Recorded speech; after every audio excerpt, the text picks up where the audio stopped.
Assalamualaikum warahmatullahi wabarakatuh. Perkenalkan, saya Rihadatul Aisy, mahasiswa Prodi S1 Keperawatan dengan NIM 25181420110013. Pada video ini, saya akan menjelaskan secara singkat mengenai sejarah, perkembangan, dan nilai perjuangan Yarsi Sumatera Barat.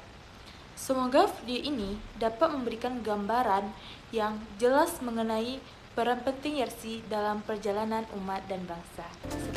Jadi, sebelum Yarsi Sumber itu terbentuk, ada keresahan besar dari para tokoh Islam di Sumatera Barat.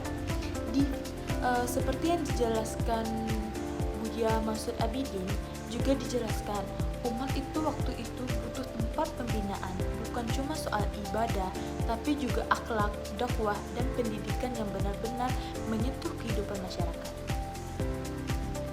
Para tokoh melihat kalau umat cuma mengendalikan ceramah, nggak cukup, harus ada lembaga yang bisa memadukan pendidikan, dakwah, tindakan sosial.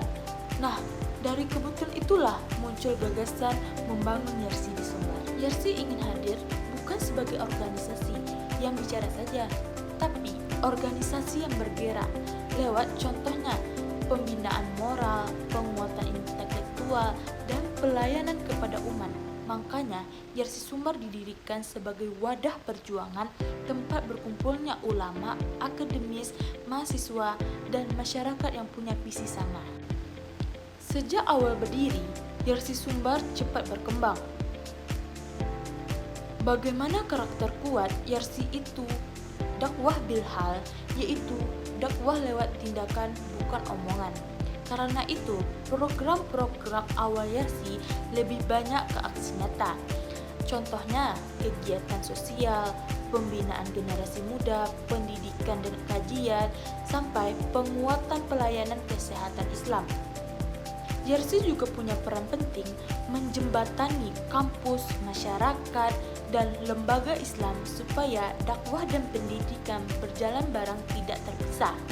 Jadi, Yarsi itu bukan lembaga yang sekali bergerak ketika ada acara saja, tapi benar-benar hadir di tengah masyarakat. Masuk ke era globalisasi, Yarsi makin menonjol dalam hal pelayanan kesehatan Islami. Karena salah satu komitmennya adalah bagaimana dakwah itu bisa hadir dalam bentuk layanan kesehatan yang berketika, manusiawi, dan sesuai nilai-nilai Islam. Jadi, Yarsi bukan cuma tempat kajian, tapi juga tempat pengabdian lewat rumah sakit, tenaga kesehatan, kegiatan sosial, dan pembinaan masyarakat. Inilah perkembangan yang bikin Yarsi tetap relevan sampai saat ini. Kalau kita bahas Yarsi, kita nggak bisa lepas dari nama besar Bapak Muhammad Nasir. Memang beliau bukan pendiri teknis Yarsi Sumbar, tapi pemikiran dan perjuangannya sangat kuat mewarnai arah gerak Yarsi. Jadi penting untuk kita tahu siapa beliau. Bapak Muhammad Nasir lahir pada 17 Juli 1908 di Alahan Panjang, Solo, Sumatera Barat. Dari kecil, beliau sudah hidup di lingkungan yang sangat menekankan pendidikan dan agama, sekalipun ilmu modern.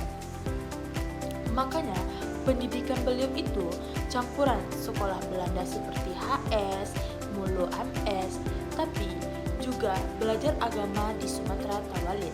Karena kombinasi itu, Nasir tumbuh jadi tokoh yang pemikirannya modern, tapi akarnya sangat Islami.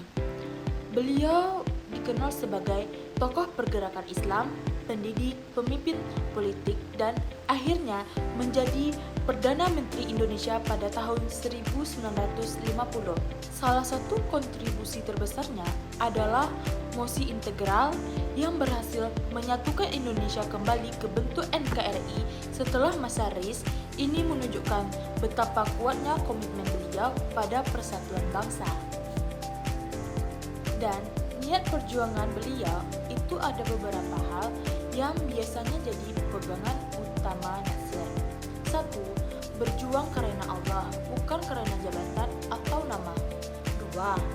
menegakkan Islam dengan ilmu dan akhlak, bukan emosi, bukan kepentingan. 3. Dakwah bilhal, dakwah lewat tindakan nyata. 4. Persatuan umat dan bangsa, umat harus jadi perekat, bukan pemecah. 5. Ilmu, iman, dan pengabdian harus jalan bersama. Nilai-nilai inilah yang kemudian relevan dengan arah gerak Yarsi. Nilai perjuangan Nasir itu sama persis dengan karakter Yarsi. Dakwah lewat perbuatan, pengabdian sosial, integritas, pembinaan umat, persatuan, dan pendidikan dan ilmu yang memajukan masyarakat. Jadi, Yarsi Sumar itu membawa semangat yang sama dengan apa yang diperjuangkan oleh Bapak Muhammad Nasir. Dan Yarsi itu bukan hanya sekedar tempat pembinaan mahasiswa atau lembaga dakwah Islam saja. Salah satu kontribusi nyatanya kepada masyarakat adalah mendirikan rumah sakit. Rumah sakit yang berada di bawah naungan Yarsi dikenal dengan nama Rumah Sakit Ibnu Sina.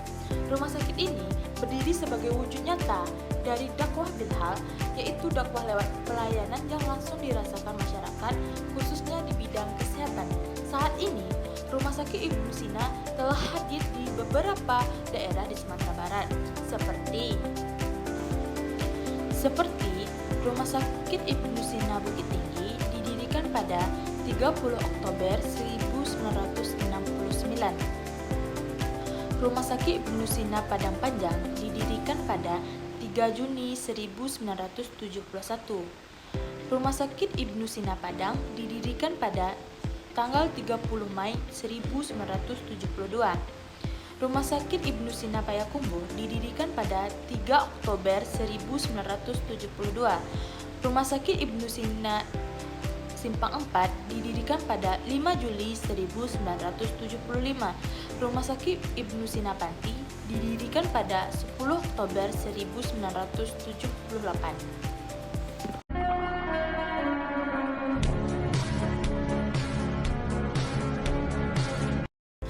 Keberadaan rumah sakit inilah yang menunjukkan bahwa Yarsi tidak hanya membina umat lewat kajian dan pendidikan, tetapi juga pelayanan kesehatan Islami yang profesional dan manusiawi. Jadi, Yarsi Sumbar berdiri karena kebutuhan umat akan pembinaan moral, pendidikan, dan dakwah yang nyata. Perjalanan tidak pernah lepas dari semangat dakwah bilhal yang juga menjadi ruh perjuangan Bapak Muhammad Nasir, dan sampai saat ini nilai-nilai itu masih hidup dalam kegiatan Yarsi, dari kajian pendidikan sampai pelayanan kesehatan Islami. Inna sholati wa nusuki wa mahayaya wa